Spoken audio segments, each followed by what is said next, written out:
প্রিয় শিক্ষার্থীরা, আজ আমরা একটি মজার ও শিক্ষণীয় গল্প পড়ব। এই গল্প থেকে আমরা শিখব কিভাবে বুদ্ধি ও সাহস দিয়ে বড় বিপদও জয় করা যায়। মনোযোগ দিয়ে পড়ি এবং গল্প থেকে নতুন কিছু শিখি। দৈত্য ও জেলে।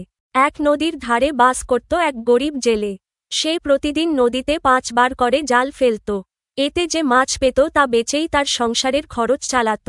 কায়ক্লেশে দিন গুজরান হতো তার। একদিন সকালে জেলে এসে নদীতে জাল ফেলল। প্রথমবার জাল টেনে দেখে একটিও মাছ পড়েনি জালে। জালে উঠল কেবল একটি মোটা গাছের গুঁড়ি। আবার জাল ফেলল সে। দ্বিতীয়বার জাল গুটিয়ে দেখল একটা মরা গাধা জালে জড়িয়ে রয়েছে। জেলে আবার জাল ফেলল। তৃতীয়বারে জাল গুটিয়ে এনে দেখে বিরাট মাটির জালা। বিষণ্ণ মনে জালাটাকে জাল থেকে বের করে সে নদীর ধারে কাত করে রাখল। চতুর্থবারে জালে উঠল একগাদা ভাঙা হাঁড়ি কলসি আর ছোট বড় কাচের টুকরো। দুঃখে হতাশায় জেলে এবার আকাশের দিকে মুখ করে বলল, খোদা, তোমার কি মর্জি জানি না। চারবার জাল ফেলে নসিবে কিছুই জুটল না। এবারই শেষ। তুমি দয়াময়। দেখ আমার ছেলেমেয়েদের যেন আজ অনাহারে না থাকতে হয়। এই বলে জেলে শেষবারের মতো জালটা পানিতে ছুঁড়ে মারল। পঞ্চম ও শেষবার সে দেখল একটা তামার জালা জালে আটকে আছে। জালাটার মুখ ঢাকনা দিয়ে আটকানো। তার উপরে কি যেন সব লেখা খোদাই করা রয়েছে। জেলে সামান্য লেখাপড়া জানত। লেখাটা পড়ে দেখল ওটা দাউদের পুত্র সুলেমানের নাম। জেলের বুকে এবারে কিছুটা আশা ফিরে এল। সে ভাবল, এ যে দেখছি বাদশাহী জালা, নিশ্চয়ই মণিরত্ন কিছু রয়েছে ভেতরে। খোদার দয়ায় এবার বুঝি নসিব ফিরল। জেলে নদীর পাড়ে পড়ে থাকা একখণ্ড পাথর দিয়ে ঠুকে ঠুকে সাবধানে জালার ঢাকনাটা সরিয়ে ফেলল। ব্যাস, যেই না ঢাকনা সরে গেল অমনি গলগল করে রাশি রাশি ধোঁয়া বেরিয়ে আসতে লাগল ভেতর থেকে। জেলে চোখ বড় বড় করে ভয় একপাশে সরে দাঁড়াল। দেখতে দেখতে সেই ধোঁয়ার কুণ্ডলি একটা অতিকায় দৈত্যে পরিণত হল। দৈত্যের মাথাটা একটা বিশাল ঝুড়ির মতো। একগাছিও চুল নেই সেই মাথায়।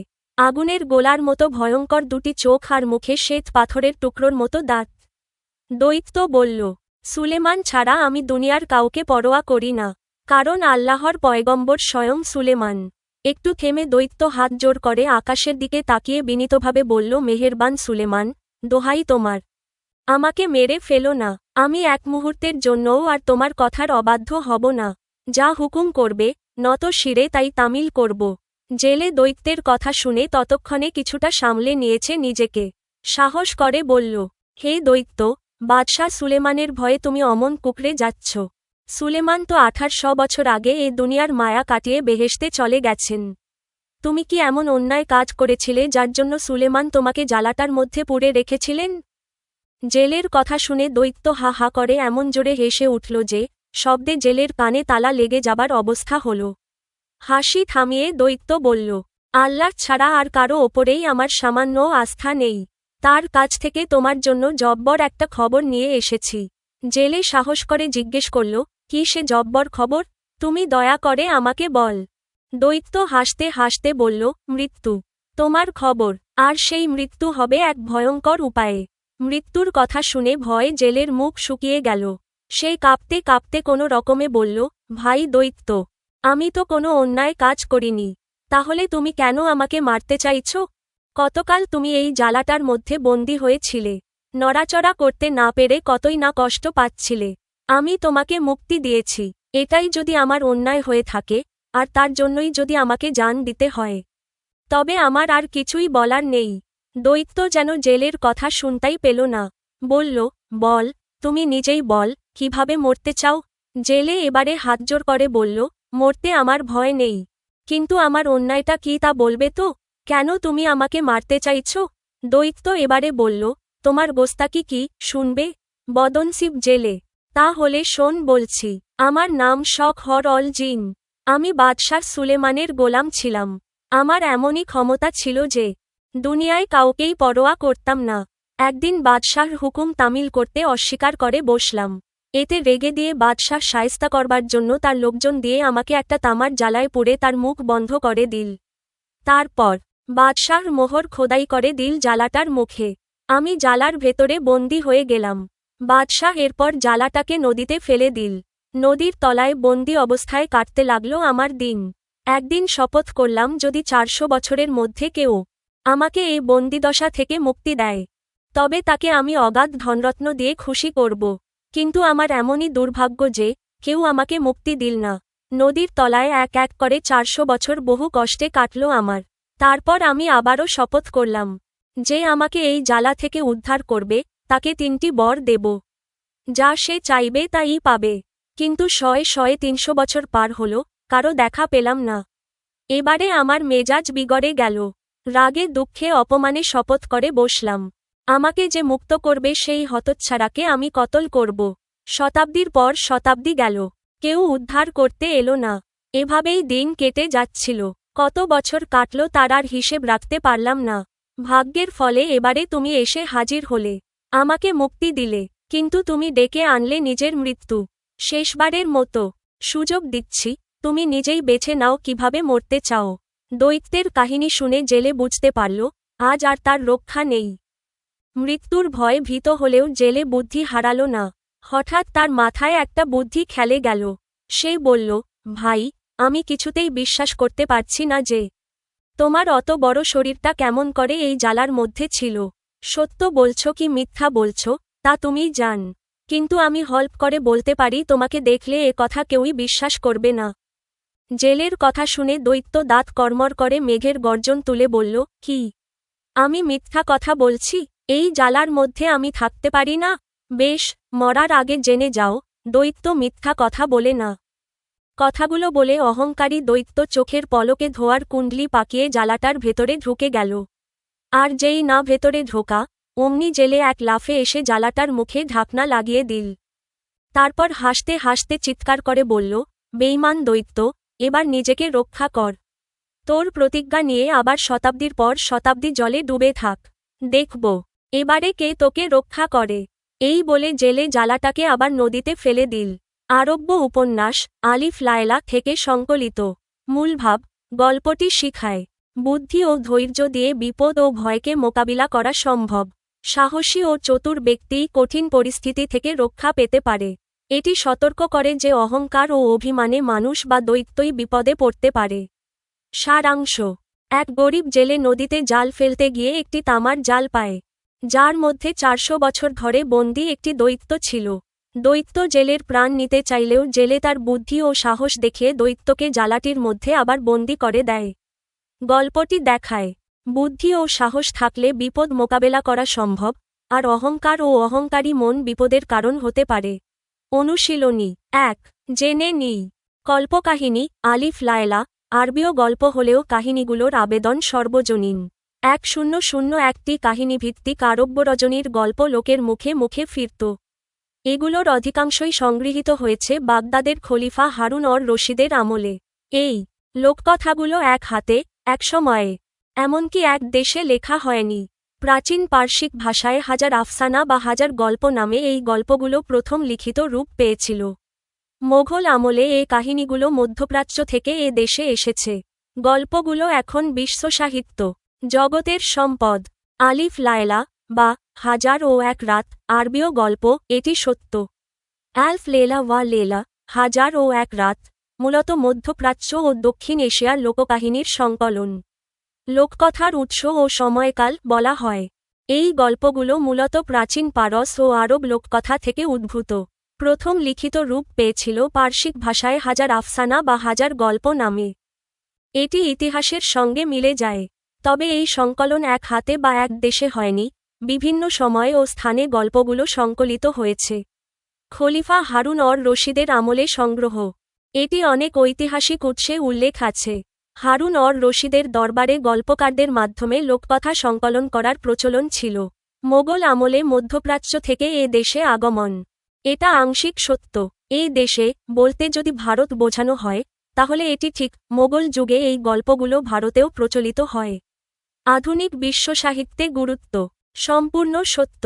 হাজার ও এক রাত আজ বিশ্বসাহিত্যের গুরুত্বপূর্ণ সংকলন, যার মধ্যে আলাদিন, সিন্ধবাদের অভিযান ইত্যাদি গল্প রয়েছে। সংক্ষেপে, ইতিহাস প্রমাণ করে যে এই গল্পগুলো আসলেই আরব ও পার্সীয় লোককাহিনী থেকে উদ্ভূত, হারুন অর রশিদের আমলে সংকলিত হয়েছিল এবং মোগল আমলে ভারতেও এসেছে। তবে এক হাতে, এক দেশে লেখা হয়নি কথাটিই সবচেয়ে নির্ভুল। এগুলো বহু সময় ও স্থানে সংরক্ষিত ও পরিবর্তিত হয়েছে। 2. নিচের শব্দগুলোর অর্থ জেনে নিই, বাক্য লিখি। জেলে, মৎস্য শিকারী। জেলেরা মাছ বেচে সংসার চালায়। কায়ক্লেশে, শারীরিক পরিশ্রম করে। শ্রমিকরা কায়ক্লেশে জীবনযাপন করে। গুজরান, অতিবাহিত করা, যাপন। সে খুব কষ্টে দিন গুজরান করে। মর্জি, ইচ্ছা, সম্মতি। মর্জি হলে এখন তুমি গান গাইতে পার।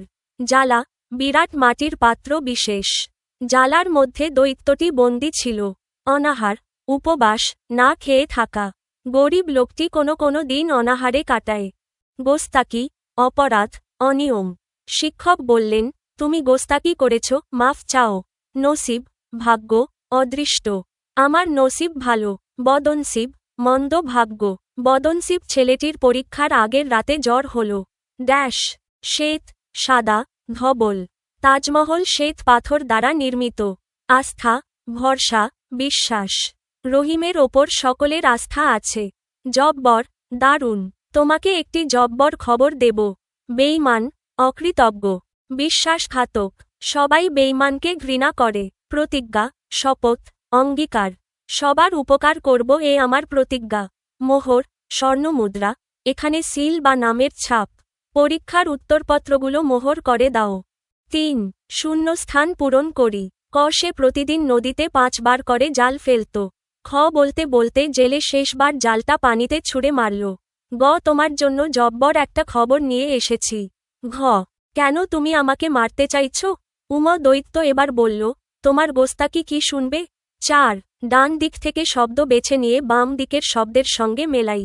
গরিব, জেলে, মাটির, জ্বালা, কাচের টুকরো, কুণ্ডলি, পাকিয়ে, জব্বর, খবর, বাদশাহ, লোকজন, কর্মর, দাঁত, মেজাজ, বিগড়ে। 5. নিচের শব্দগুলোর উচ্চারণ ও বানান জেনে নিই। কায়ক্লেশে, কসরত। ব্যর্থ, বিষণ্ণ, দীর্ঘশ্বাস, বিস্ফারিত, কুণ্ডলি, ভয়ঙ্কর, আস্থা, আতঙ্ক, বিদ্রোহী, বিশ্বস্ত। শব্দ, বানান বিশ্লেষণ, প্রমিত উচ্চারণ। কায়ক্লেশে, ক প্লাস প্লাস অ প্লাস ক প্লাস ল প্লাস প্লাস স প্লাস। কায়ক্লেশে, কসরত, ক প্লাস স প্লাস র প্লাস ত। কোসরত, ব্যর্থ, ব প্লাস জ ফলা প্লাস র প্লাস প্লাস থ। ব্যর্থ, বিষণ্ণ, ব প্লাস প্লাস স প্লাস ন প্লাস প্লাস ন। বিষণ্ণ, দীর্ঘশ্বাস, দ প্লাস প্লাস র প্লাস প্লাস ঘ প্লাস স প্লাস প্লাস ব প্লাস প্লাস স।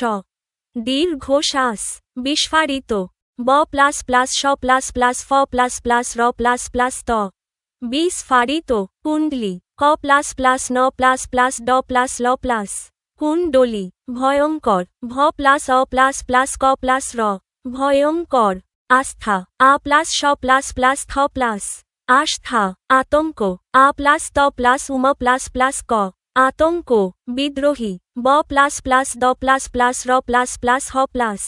বিদ্রোহী, বিশ্বস্ত, ব প্লাস প্লাস স প্লাস প্লাস ব প্লাস স প্লাস প্লাস ত। বিশ্বস্ত। 6. নিচের প্রশ্নগুলোর উত্তর বলি ও লিখি। ক জেলের সংসার কিভাবে চলত? জেলেকে প্রতিদিন নদীতে 5 বার জাল ফেলতে হতো। যে মাছ ধরা পড়ত তা বিক্রি করে সংসারের খরচ চালাত। তার দিন কায়ক্লেশে কাটত। খ জ্বালা দেখে জেলে কি ভাবল? প্রথম 4 বার জাল ফেলে জালে কোনো মাছ ধরতে না পেরে জেলে হতাশ ও দুঃখিত হল। সে মনে মনে ভাবল, খোদা, তোমার কি মর্জি জানি না। গ জ্বালা থেকে কি বের হয়ে আসল? পঞ্চম জাল থেকে তামার একটি জ্বালা বের হল। ঢাকনা সরানোর পর তার ভিতর থেকে ধোঁয়া বের হয়ে দৈত্যের রূপ নিল। ঘ দৈত্যটি দেখতে কেমন ছিল? দৈত্যের মাথা বিশাল ঝুড়ির মতো। চুল ছিল না। চোখ দুটি আগুনের মতো ভয়ঙ্কর। মুখে শ্বেত পাথরের মতো দাঁত। বাদশাহ কেন দৈত্যকে বন্দী করেছিলেন? দৈত্য বাদশাহ সুলেমানের গোলাম ছিল। বাদশাহর হুকুম অমান্য করার কারণে তাকে তামার জ্বালায় বন্দী করা হয়েছিল। দৈত্য কেন জেলেকে মারতে চেয়েছিল? দৈত্য জেলেকে মুক্তি দেওয়ার কারণে তাকে শপথ দিয়েছিল যে তাকে অগাধ ধন দেবে। কিন্তু একই সঙ্গে জেলেকে ভয় দেখাতে এবং শাস্তি দেওয়ার উদ্দেশ্য ছিল। জেলে কেমন করে দৈত্যের হাত থেকে নিজেকে রক্ষা করল? জেলে বুদ্ধি ব্যবহার করে দৈত্যকে আবার জ্বালার ভিতরে ঢুকে পড়তে বাধ্য করল এবং ঢাকনা দিয়ে জ্বালাটি বন্ধ করে দিল। এর ফলে সে দৈত্যের হাত থেকে নিজেকে রক্ষা করল। 7. গল্পটি পড়ে কি শিখলাম তা লিখি। দৈত্য ও জেলে গল্প থেকে আমরা যে শিক্ষাগুলো শিখতে পারি তা হল, সাহস ও বুদ্ধি ব্যবহার করলে বিপদকে মোকাবেলা করা যায়। জেলেকে ভয় পেয়েও নিজের বুদ্ধি কাজে লাগিয়ে দৈত্যকে আটকাতে পারল। ধৈর্য ও সহনশীলতা কাজে লাগে। দৈত্যের ভয়ানক আক্রমণের সময় জেলে হঠাৎ ভয় পায়নি। অন্যায়ের বিরুদ্ধে বুদ্ধি ও সতর্ক গুরুত্বপূর্ণ। জেলে দৈত্যকে জ্বালায় ফিরিয়ে দিয়ে নিজের নিরাপত্তা নিশ্চিত করল। অহংকার ও অবাধ্যতা বিপদ ডেকে আনে। দৈত্যের অহংকার ও অতীত অবাধ্যতার কারণে তাকে দীর্ঘকাল জ্বালায় বন্দী থাকতে হল। ধৈর্য ও সতর্কতার ফলাফল মঙ্গলজনক হয়। জেলেকে বুদ্ধি ও ধৈর্য দিয়ে কাজ করার কারণে দৈত্যের হাত থেকে নিরাপদে রক্ষা পেল। আপনারা আমাদের ভুলগুলো কমেন্টে জানাতে পারেন। যদি উপকৃত হন তবে সাবস্ক্রাইব করুন, ভিডিওটি শেয়ার করুন এবং বন্ধুদের সঙ্গে জানিয়ে দিন। আমাদের আয়োজন এমনভাবে পরিকল্পনা করা হয়েছে যাতে শিক্ষার্থীরা কোনো গাইড বই ছাড়াই নিজস্বভাবে আনন্দের সঙ্গে শিখতে পারে এবং জ্ঞান অর্জন করতে পারে। ধন্যবাদ।